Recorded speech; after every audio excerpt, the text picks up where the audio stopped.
In this video, I wanted to talk about in dry fire practice using isometrics to improve your ability to hold a good sight picture.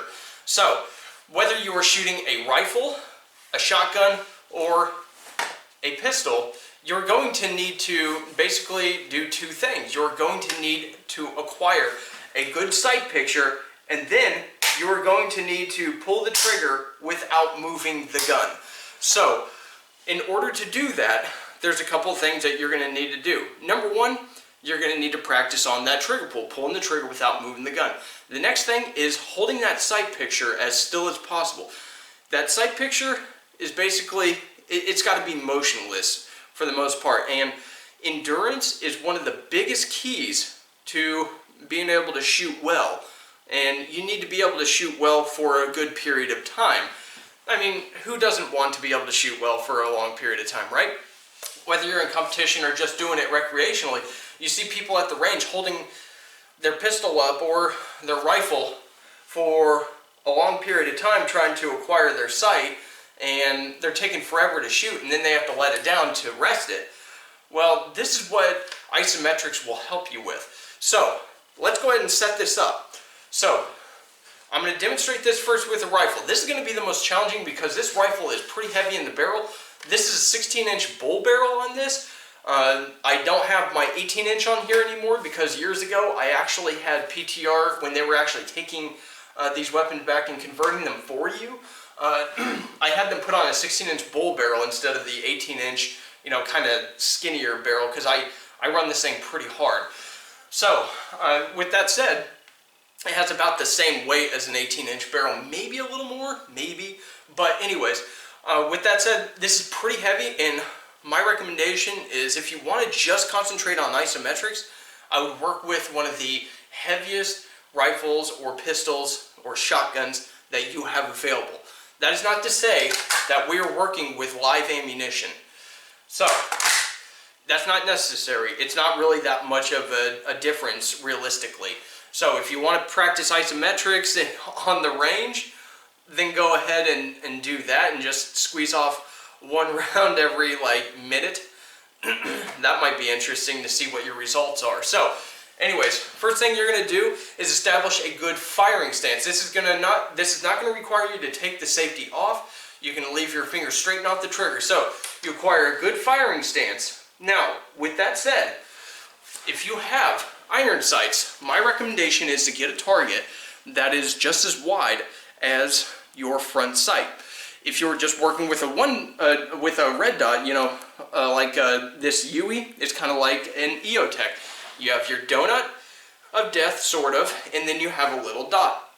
My recommendation is to find an aiming point that is about approximately the size of that dot. Therefore, you have to hold this thing as still as possible, and your concentration is to not move your sight off target and to make it as motionless as possible for as long as possible. So you're getting a good stance here, a good standing or kneeling stance, and you're basically holding that sight as still as possible for as long as you can. Now with this stance, you're not just resting it in your hands and just chilling out there with a nice little bone support or whatever. That's easy to do. What we're doing is we're applying combat marksmanship shooting principles into this. So basically you're going up and you're holding on a target that you're about to have to engage, a surprise engagement from the standing.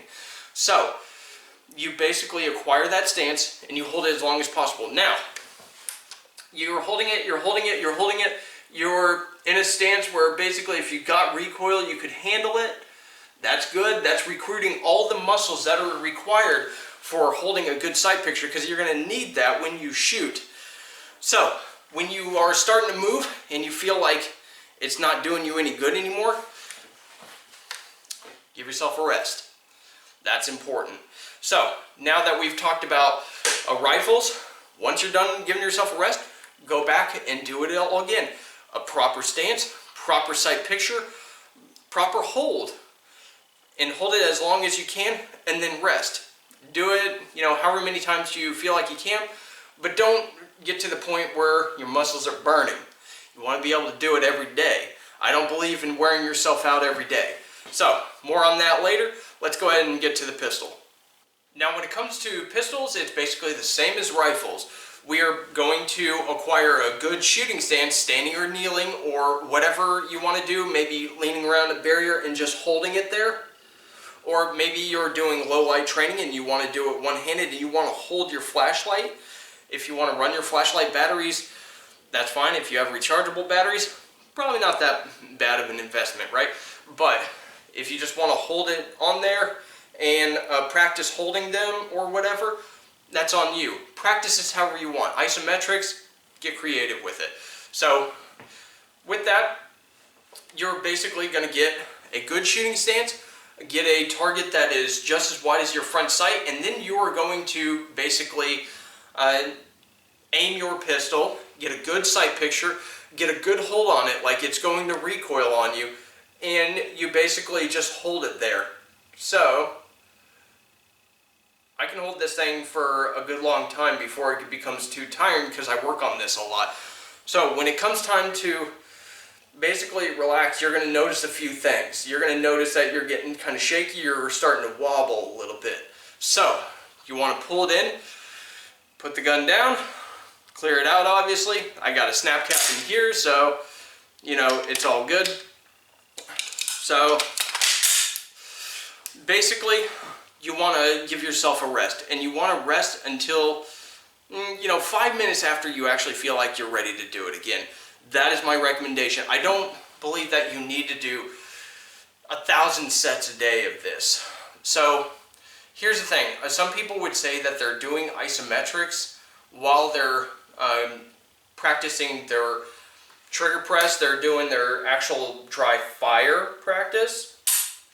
So yeah, they kind of are, but every time they squeeze the trigger and they go to reset the firearm's action or whatever, they're not necessarily continuing that isometric exercise. The test here is to see how long you can do it. You can incorporate a timer, get creative with this stuff, try different positions, try going around barriers and stuff like that, holding it on target. This is only going to benefit you. So the benefits you're going to see here is you're going to have increased ability to increased stability as your muscles grow. So basically you're going to be engaging muscles that you wouldn't normally engage because you're going to be recruiting from muscles that you already do. You're going to be putting more demand on those muscles, and then you're going to get support muscles on top of that that are going to be recruited to keep those initial muscles basically engaged and doing the task that they need to do. So isometrics is a very good way to build strength and endurance at the same time. But you need to know your limit. You can't overdo this. You need to make sure that you're focusing on good safety for yourself. I personally do not believe in being tired the next day from a workout to where I can't do it. I believe that I should be able to train every day, and I have seen that I can get good improvement without being completely exhausted and needing to take 5 days off. And if you carry a gun for a living, military, law enforcement, security, you absolutely should not be adopting this mindset of burning yourself out and treating your dry fire practice like a visit to the gym. That is absolute nonsense, and you shouldn't be treating your gym visits like a competition to see how worn out you can get the next day or for the next week. So that's just my personal opinion. But with all that said, once you're done and you feel like you've exhausted yourself for that one set, my recommendation is if you're starting out, get your timer on your phone and go ahead and see how long it took you. And then my recommendation is after that, do not exceed that time. Set a timer with that time for that day. The next day that you do it, set a timer again and see how long you go before you start getting shaky.